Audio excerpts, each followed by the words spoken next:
Es el 24 de junio de 1982 y lo impensable ha ocurrido a bordo de un Boeing 747 de British Airways. Los 4 motores han fallado de repente, a millas sobre el Océano Índico. Sin potencia, el enorme avión comienza a descender. Los pilotos tienen apenas minutos para reiniciar los motores antes de que ellos, junto con sus 261 pasajeros y tripulación, se encuentren con el océano abajo. Lo que sigue es una historia increíble de coraje, trabajo en equipo y, sobre todo, calma bajo presión.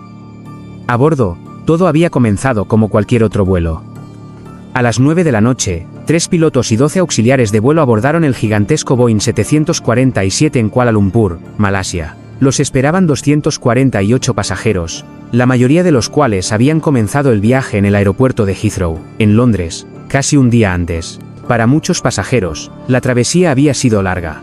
Después de salir de Londres, Flight 9 había hecho escala en Bombay antes de llegar a Kuala Lumpur. Desde allí, continuarían hacia Perth, luego Melbourne y finalmente Nueva Zelanda. El cansancio era evidente en muchos pasajeros, pero la tripulación, que había llegado a Kuala Lumpur unos días antes, estaba fresca y lista para afrontar lo que nadie podría haber anticipado. Al subir a la cabina, nadie tenía idea de que estaban a punto de enfrentar el mayor desafío de sus carreras. El destino de todos a bordo dependería de sus habilidades y perseverancia, mientras luchaban contra un enemigo invisible, a millas sobre el océano oscuro. Al mando estaba el capitán Eric Moody, de 41 años, uno de los capitanes más jóvenes de 747 de British Airways. Con miles de horas de vuelo en su haber y experiencia en una amplia variedad de aeronaves, Moody había comenzado su carrera como piloto de planeador, una habilidad que resultaría sorprendentemente útil esa noche. Junto a él, en la cabina, estaban el primer oficial Roger Greaves, de 32 años, y el ingeniero de vuelo Barry Townley Freeman, de 40 años.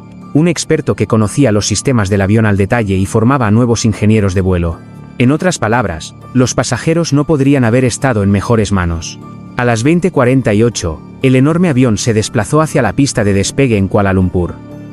Los pasajeros se acomodaron para un viaje de 5 horas hacia Perth. La partida se había retrasado 30 minutos debido a la llegada tardía desde Bombay, un detalle que normalmente no tendría gran importancia, pero que esa noche resultaría crucial. El capitán Moody encendió los 4 motores Rolls-Royce y, con un rugido ensordecedor, el avión se elevó en el cielo y se dirigió hacia el sureste, rumbo a Perth. Las primeras 2 horas transcurrieron sin incidentes. A 37.000 pies, los pasajeros recibieron la cena y muchos trataron de dormir para ajustarse a la nueva zona horaria. La tripulación verificaba rutinariamente combustible, rumbo y el funcionamiento del piloto automático. Todo parecía normal. Sin embargo, un fenómeno inusual iluminó la cabina. Los parabrisas se llenaron de lo que se conoce como fuego de San Elmo, descargas de partículas cargadas eléctricamente que crean un efecto visual similar a relámpagos diminutos. Aunque inofensivo y familiar para los pilotos, esta vez resultó inquietantemente intenso. De repente, el motor número 4, en el extremo derecho, falló. Un fallo de motor aislado en un 747 no era alarmante, pero segundos después, los motores 2 y 3 fallaron, y luego el motor 1. Los 4 motores habían dejado de funcionar. El avión, con 263 personas a bordo, se había convertido en el planeador más grande del mundo, descendiendo hacia el océano. En instantes, la situación pasó de asombrosa a mortal. La tripulación trabajó frenéticamente. Revisaron bombas de combustible, sistemas eléctricos y antihielo, pero todo parecía en orden. Habían volado directamente dentro de una nube de ceniza volcánica del monte Galunggung, en la isla de Java. La ceniza seca generaba electricidad estática, creando un cobertor electrónico que interfería con radios y sistemas. Aislados en medio de la tormenta de ceniza, su única tarea era reiniciar los motores antes de que fuera demasiado tarde. Para aumentar la presión, el primer oficial quedó temporalmente inconsciente debido a la pérdida de oxígeno. El capitán Moody tomó la arriesgada decisión de descender para salvarlo, intercambiando altura por seguridad y capacidad de maniobra. Cada maniobra estaba calculada: velocidad, altitud y control preciso del avión. Las llamas salían de los motores al intentar reiniciarlos, iluminando la cabina y aterrorizando a los pasajeros, mientras la tripulación mantenía la calma y la concentración máximas. Después de múltiples intentos, el motor 4 volvió a la vida, seguido de los demás. Con los 4 motores funcionando nuevamente, el avión pudo alejarse del océano y enfrentar la siguiente fase: aterrizar en Yakarta de noche, sin radio confiable, sin sistemas de aterrizaje completos y con visibilidad reducida. Los pilotos ajustaron la altura, el ángulo de aproximación y la potencia con precisión quirúrgica, guiándose por referencias visuales mínimas hasta tocar la pista. Los pasajeros aplaudieron, y la tripulación respiró aliviada, pero la incertidumbre persistía. No sabían si los motores fallarían nuevamente. Solo después supieron que la causa había sido la ceniza volcánica, lo que desencadenó la creación de los centros de alerta de ceniza volcánica, VAC, en todo el mundo para prevenir incidentes similares. Con los 4 motores finalmente reiniciados, la tripulación respiró un breve respiro de alivio, aunque la tensión no disminuyó. Cada uno de ellos sabía que la pesadilla no había terminado. El avión estaba todavía sobre el océano, de noche, con sistemas parcialmente inoperativos y la amenaza constante de otro fallo en cualquier momento.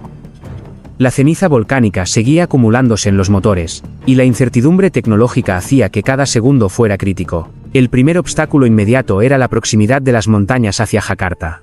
Desde su posición, el avión no tenía suficiente altitud para cruzarlas en caso de otro fallo de motor. La decisión del capitán Moody fue clara: mantener la calma, continuar probando los reinicios de motores, y preparar al avión para un posible amerizaje.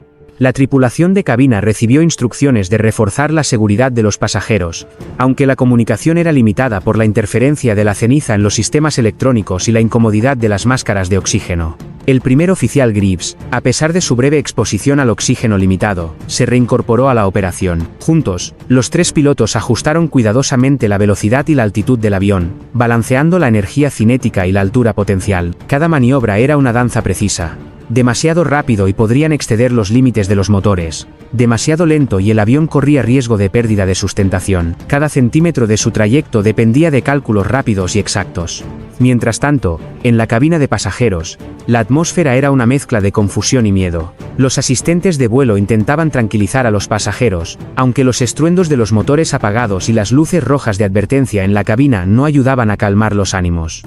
Algunos pasajeros, conscientes del peligro inminente, escribían notas a sus seres queridos, mientras otros simplemente permanecían congelados, esperando lo inevitable. La tripulación sabía que su única oportunidad de sobrevivir era la sincronización perfecta de cada paso del procedimiento de reinicio. Cada intento de reinicio estaba calculado con precisión. La tripulación acortó los procedimientos normales, eliminando pasos no esenciales, conscientes de que cada segundo contaba. El altímetro descendía inexorablemente, reduciendo el tiempo disponible.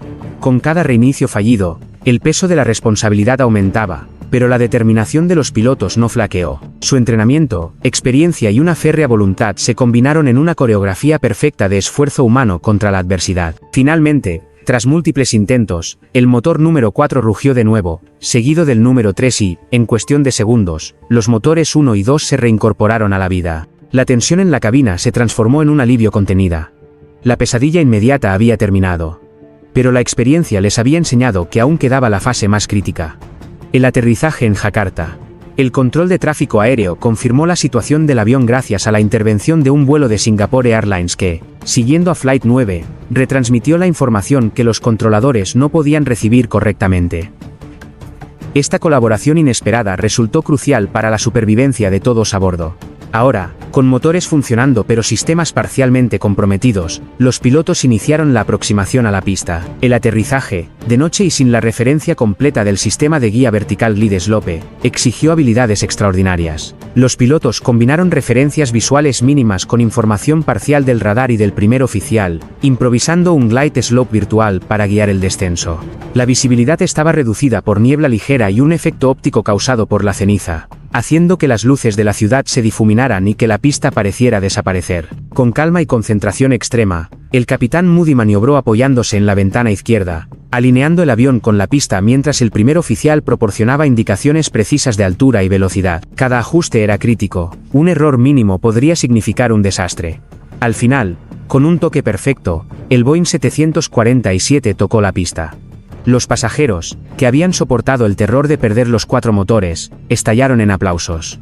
La tripulación se permitió un suspiro de alivio. Habían sobrevivido a un evento casi imposible. Aún en tierra, la pregunta persistía: ¿qué había causado la falla simultánea de los 4 motores? La respuesta llegó lentamente: la ceniza del monte Galungun, expulsada durante la erupción volcánica, había ingresado en los motores, provocando apagones temporales y bloqueando sistemas electrónicos.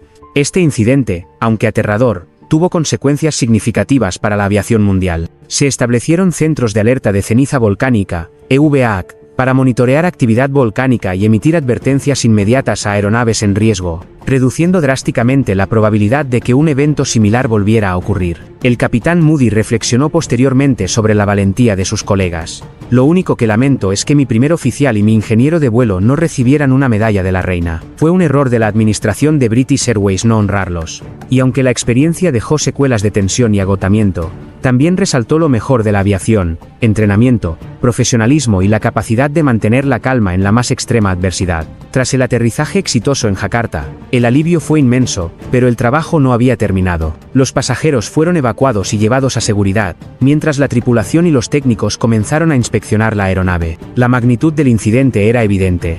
Las manos del capitán y del ingeniero estaban negras por la ceniza volcánica que se había incrustado en cada superficie accesible del avión. Un recordatorio físico de la amenaza que habían sorteado en el aire. Cada motor y sistema fue revisado con meticulosidad. La tripulación quería entender cómo una erupción volcánica había casi convertido su vuelo en una tragedia.